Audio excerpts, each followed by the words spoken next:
Welcome back. We're the Monsters in the Morning. Dan Jiggetts, Mike North, and of course John Crist of the Bear Report. Let's get back to our football conversation, guys. We were talking about the Eagles. They come in next for the Bears.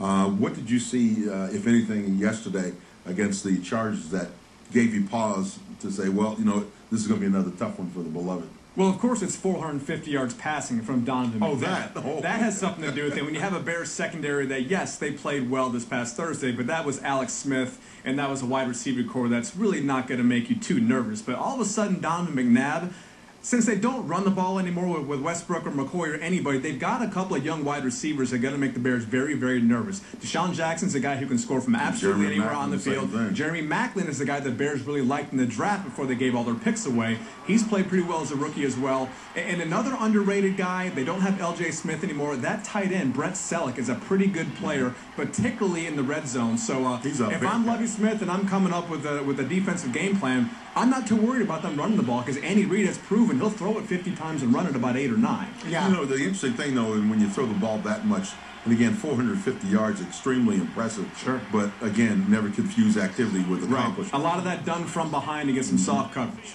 I just saw a red zone touchdown, which is new to us around here. But I would also say Can we replay that? I will say this. Let us not forget that the Philadelphia Eagles defense will not be facing pedigree players such as Phillip Rivers or the running back LaDainian Thompson. They're going to be facing lesser people at that position. So that may help them. And I think for them losing, traveling all that way and to lose, they got to be angry right now. And the worst news is the Eagles lost. Right. Well, if you look at it, the Eagles are 5-4 right now, and they're in an NFC East that is sort of up for grabs. Yes. No one can really decide if they want that division or not. That's not the case in the NFC North. The Bears know that the NFC North is gone. It's the Vikings and the Vikings alone. So the Eagles are going to be a little bit desperate, and they can get a win and move to 6-4. I just saw Jiggetts tear up a little bit. Are you finally look at him? He just put his head down and he's almost like his eyes are bleeding. It's time for 2010, my friend. It is time. No, come on. Look, the Bears have 7 remaining games. They're going to be favored in 2 of those games. They have the awful Rams at home. They have the awful Lions on the road. Aside from that, they're going to be underdogs in 5 of those 7. There is no way this. So that begs the question: then what do you do if you're the beloved? What are you looking for now? Because you say, well, okay, the playoffs are probably out of reach, even though we were talking earlier. One 11-5 team is going to make the postseason. Sure. What do you do? Well, there's a lot of 11-5 teams that may make the postseason, but the Bears are not going to be. They can't run the table. They're not going to run the table. They can. Quit it. I'm posing the question. Quit it. The week off did you nothing but harm. I'm not saying that they will. What is wrong? There's 2 guys. Even if they ran the table.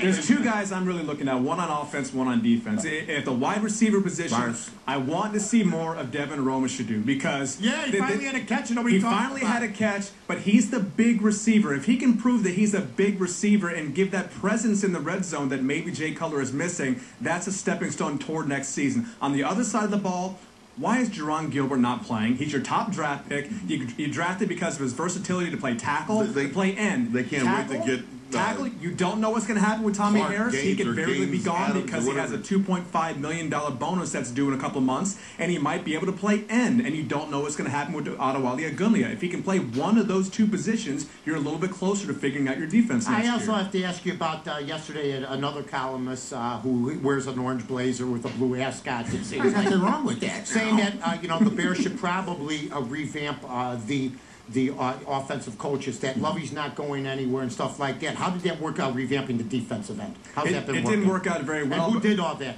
Angelo and Lovey? That was the kind of thing where obviously Bob Babich was sort of overmatched, and they didn't he was calling way too much safe coverage and cover 3 type stuff, so they wanted to change up the defensive scheme. Not much has changed according to the numbers, but the screwy thing about your offensive coaching staff is Ron Turner's in the last year of his contract. He's given you no reason whatsoever to bring him back, but is he really giving you a reason not to? Is it his fault that your quarterback is throwing some of the most irresponsible passes I've ever seen? I agree, but is that his fault? He called the play. Why should he take the fall for stupidity? This is the way you look at it. Maybe you say, okay, have you seen an offensive coordinator out there that has done more with less? No. Right now? I'm being honest. Tough to say.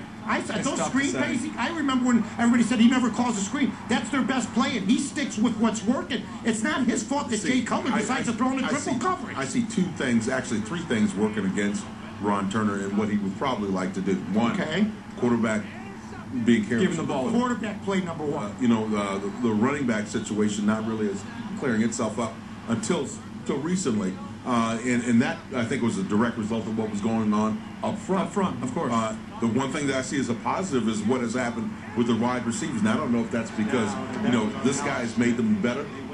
They're, much better in terms of working with him than they were before. I don't know. But you look at the receiving group as a whole, and I kind of like. I mean, you got a guy that's thrown 4 interceptions twice in 1 year, and that didn't happen since 1962. But it's Ron Turner's fault. The passes I've watched this kid throw, if a rookie quarterback threw them, they throw him out of the league. I mean, I don't know how you blame Ron Turner. Here are a couple of things. Number one, don't get away from trying to run the football too quickly. Number two, let's try some motion. What did I said, and that's Jim Miller and I talk about this all the time. When we're doing the post-game show. You watch teams on Sunday, Mike, and you see how many teams do motion and what it does to defenses. You see defenses readjusting and having to and then the Bears come out pretty much in a static kind of formation.